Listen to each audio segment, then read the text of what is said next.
This video is sponsored by nobody. But if you'd like to donate actual human money to this channel, I've got a Ko-fi link in the description below. You won't be missing out on any bonus content if you don't donate, it's just there for people who want to support the channel in that way. Now onto the video. In the comments of my Zapdos video, there were a lot of people mentioning other Pokemon that had a claim for being the most consistent competitive Pokemon ever. While I'm working on a Tyranitar script, I thought I'd make a few videos on Pokemon whose consistency is considerably easier to explain. We'll be starting with Skarmory, the armor bird Pokemon introduced in the second generation that became infamous in competitive communities through its synergy with Blissey. And while I will get to Big Bliss in a future video, Skarmory is the star of the show today. Just by looking at its stats, you get a clear answer to Skarmory's role on a team.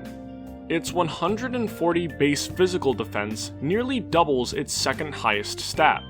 Until the Fairy type was introduced in Generation 6, that's the only role most Steel types had, as defensive tanks, and nobody filled that role better than Skarmory.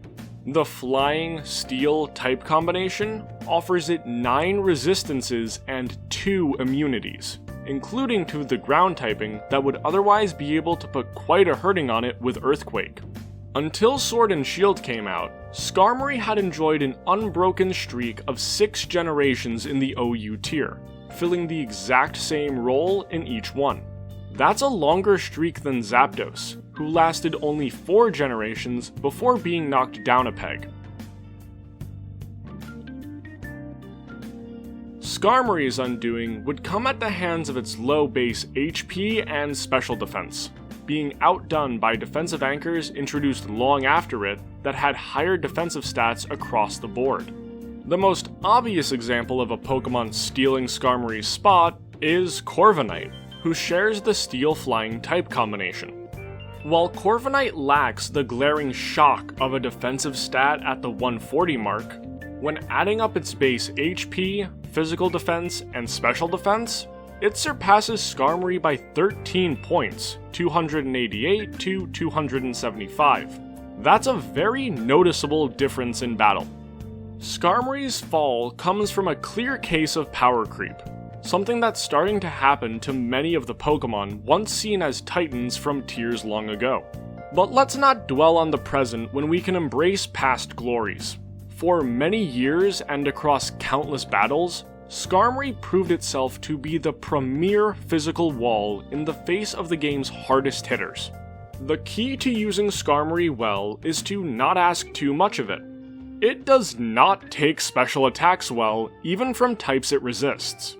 A good Skarmory is one that doesn't test special attackers and frustrates physical attackers. It does that by being able to brush off their attacks without much consideration, even after a boost or two. Anyone who pushes their luck trying to boost against Skarmory will swiftly be whooshed out of battle with its longest lasting tool, Whirlwind, which made it a key check to Snorlax in the second generation. A Snorlax that's running only physical attacks will need to boost its physical attack stat 4 times to finally take 50% of Skarmory's health off in a single hit. That takes 5 turns, 4 to boost and 1 to attack. An opponent with any brains about them will bring in Skarmory to force Snorlax out before it ever gets to that point. It's for this reason that, despite its lowly base 65 special attack stat, Snorlax will sometimes run Fire Blast in order to threaten Skarmory with a super effective attack that does 50% at its lowest to our brave bird. Learning what Snorlax is running as its second attack can be a huge tactical advantage both in Gen 2 and Gen 3. As Curse Snorlax almost always run Curse, Rest, and a normal type attack, its options are limited as to which counter it can use its final move slot to target.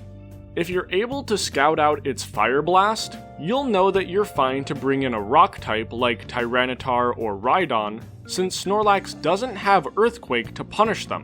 The same goes for Earthquake Lax being unable to punish Skarmory since it doesn't have Fire Blast available. Skarmory forces this sort of nonsense all over the place, since it can so easily brush off 95% of non-boosted physical attacks and the majority of boosted ones. It's a big reason a lot of Pokemon started running mixed sets, that is, movesets that include both physical and special attacks. I've already mentioned it with Fire Blast Snorlax, but it's also the case with Fire Blast variants of Flygon, Salamence, and Tyranitar, and Metagross sets that run Hidden Power Fire. All of these Pokemon have higher physical attack than special attack, but can benefit a lot from having a way to keep Skarmory in check by themselves. Though this next move did exist in the second generation, the entry hazard Spikes was not available to Skarmory upon its debut. Being granted access to it as a level up move in Generation 3 made Skarmory even more dangerous as a support Pokemon. In Generation 2, you could only set one layer of Spikes, which would do 12.5% to any non-flying type Pokemon that switched in while they were on the field. Entry hazards like this don't go away until a move like Rapid Spin or Defog is used to forcibly remove them, though Defog didn't exist until Generation 4. Spikes received a massive buff entering the third generation. Now instead of one layer, users could set up to 3. And unlike Stealth Rocks from the 4th generation onward, Spikes does universal damage regardless of the Pokemon's typing. A Pokemon switching into 3 layers of Spikes will lose 25% of their HP, the same amount lost when a Pokemon with a 2x Rock weakness switches into Stealth Rocks. Spikes is an incredibly powerful move that forces the opponent to be mindful of their switches, and Skarmory has been one of its premier users since Generation 3. The move pairs well with Skarmory's access to Whirlwind too. Forcing one Pokemon out with Whirlwind forces another Pokemon in to replace it, making that Pokemon take Spikes damage. This is made even more frustrating by Skarmory's ability to poison its opponents with Toxic. Unlike the normal kind of poison you'd get from being hit with Poison Sting or Poison Gas, which do a set amount of chip damage, Toxic does progressively more damage the longer the afflicted Pokemon stays in battle. It's a dangerous routine Skarmory can play, forcing opponents to choose whether they switch out to a better option and risk getting whirlwinded out before it can make a move, or staying in with a weaker option to try to do some damage to Skarmory, only for it to be poisoned or forced out anyways. A team that does not prepare to deal with these 3 moves from Skarmory is a team that will be frustrated to no end by it. The 4th and final move on Skarmory is often Protect. This move helps Skarmory in 2 ways. 1, it gives Skarmory a free turn of Leftovers recovery to heal off any damage it may have taken, and 2, it lets Skarmory scout the opponent's moveset for the aforementioned Fire Blast or any other tricks they may be trying to pull on it.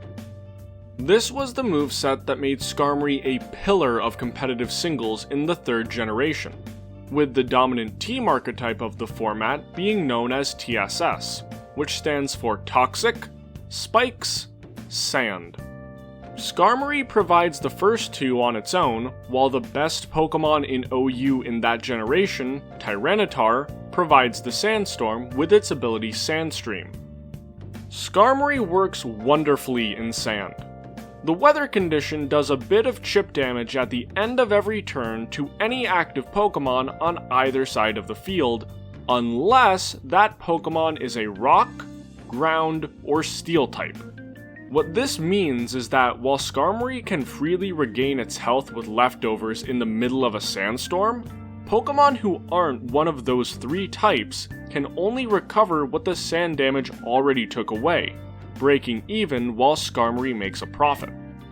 But more notably than Tyranitar, Skarmory's favorite teammate has always been Blissey.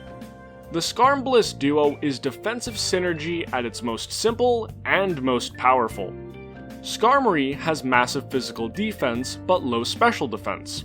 Blissey is the special wall, but has some of the lowest physical defense in the game even when including pre-evolved Pokemon. I'll make a video on Blissey in the future, but to keep things short here, these two were so good as a defensive core that there were calls throughout their primes in the 3rd and 4th generation to have this combo banned because of how effective and annoying it was, especially after both gained access to Stealth Rocks as a TM move in Generation 4. This seems like a good place to segue into other options Skarmory had beyond its core 4 moves. Even in Generation 3, when its move pool was still fairly limited, different variations of Skarmory still see play. Taunt is an interesting option on lead Skarmory looking to counter other Skarmory, as it prevents the use of non-attacking moves for 2 turns, then increased to a variable 3 to 5 turns in Generation 4 onward. All the moves I listed previously for Skarmory are non-attacking moves, meaning that a taunted Skarmory is often forced to switch out of battle. For Skarmory that don't want to fear being taunted, or just want to do some damage on their own, Drill Peck is a decent option. It's a stab move for Skarmory with 100% accuracy and a solid 80 base power. It's especially helpful against any Breloom that are expecting you to have no way to punish it before it puts you to sleep. In future generations, the expansion of its move pool would offer Skarmory more enticing choices to vary its movesets, such as a more powerful flying type attack in Brave Bird, a healing move in Roost, and the ability to clear away hazards on its own with Defog. The latter comes at a cost, however, as using Defog gets rid of hazards on both sides of the field. This means that using it will also undo any of the hazards your Skarmory has set on your opponent's side of the field. The ideal way to use a Defog Skarmory would be to get rid of your opponent's hazard setters first, bring in Skarmory to clean up their mess, and then make a mess itself on the opponent's side. This isn't always possible, so Defog Skarmory users must be mindful of when they use the move, determining who would benefit more from all the hazards being gone, them or their opponent. Roost doesn't come with the potential drawback for Skarmory that I mentioned it having with Zapdos. Since Skarmory is considerably slower than Zapdos, the chance of it going first and opening itself up to being hit by a type that the loss of its flying type now makes it more susceptible to is considerably lower. Access to Roost suddenly meant that Leftovers wasn't the key item it used to be for Skarmory. This allowed it to use items such as the Shed Shell, Rocky Helmet, and Safety Goggles to enhance its defensive potential in other ways while still being able to heal itself when necessary. In what may come as a surprise to many given how much I praised the move in the Zapdos video, Skarmory often chooses to not run Stealth Rocks. The move is able to be learned by so many Pokemon that it's very easy to find another way to fit it on your team while not having to take away a key move from Skarmory in the process. Entry hazard damage stacks, so if your Skarmory is able to set down even a single layer of spikes, and your Blissey or Heatran or Celebi or Landorus or Tyranitar or Garchomp or Ferrothorn or Clefable or Mew or Infernape uses Stealth Rocks, your opponent is going to be feeling the hurt pretty quickly. It's only recently that Skarmory's fallen from the pillars of tier perfection, finally being power crept enough to drop into the underused tier in Generation 8 as special attackers keep getting stronger and the variety of defensive walls grows larger. That's not to say that Skarmory can't hang an OU anymore.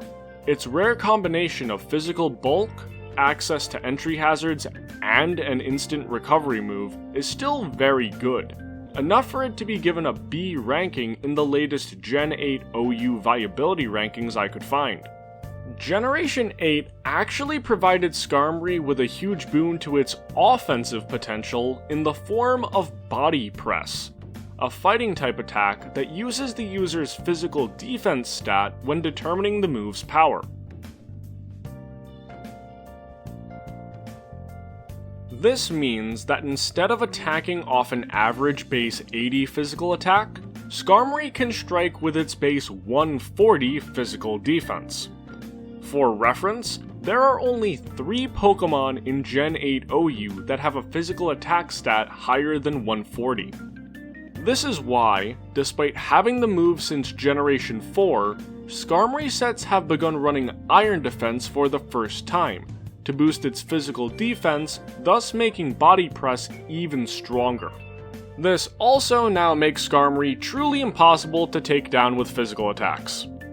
Even without the Iron Defense boosts, Body Press can still do a lot of damage, which is why some teams will opt to run Toxic in place of Iron Defense as a way to punish any special attackers that think they can freely switch into Skarmory. Like with many giants of generations past, Skarmory is not usable in the OU tier for Pokemon Scarlet and Violet, as it isn't available in those games yet. To the competitive players watching this, what's your prediction for how Skarmory will fare when it becomes usable in the standard formats again? For the non-competitive players among us, who's your favorite flying-type Pokemon? I'm going to cheat with my answer and give multiple Pokemon. You are more than welcome to do the same. The feathery crown of being my favorite flying type is handed out to a 3-way tie between Lugia, Swellow, and Murkrow. Unlike a fair number of my favorite Pokemon, I have 0 competitive history with these 3. Swellow was the second member of my first Pokemon team ever. I've always loved Lugia's lore and design, and Murkrow is just cool. Sometimes you don't need any more reason than that. Anyways, peace.